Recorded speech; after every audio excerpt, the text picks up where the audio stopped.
I carabinieri della compagnia di San Donà sono intervenuti 2 volte in 48 ore per casi di violenza contro le donne.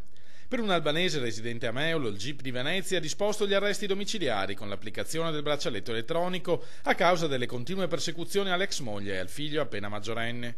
Un incubo durato anni fino all'ultimo grave episodio di qualche giorno prima, quando la donna era finita in ospedale a causa delle selvagge percosse subite. Tutti episodi documentati nel tempo dai carabinieri della stazione di Meolo che hanno eseguito il provvedimento. I militari si sono presentati il giorno successivo alla porta di un italiano residente a Fossalta per prelevarlo e portarlo nel carcere veneziano di Santa Maria Maggiore. La decisione del giudice, dopo un ammonimento del questore di Venezia, è ignorato dal violento, che era già stato in prigione per lo stesso motivo. Una volta uscito ha continuato imperterrito a molestare l'ex compagna. Da settimane la donna viveva nel terrore, convinta che le quotidiane minacce alla sua vita si sarebbero prima o poi trasformate in fatti.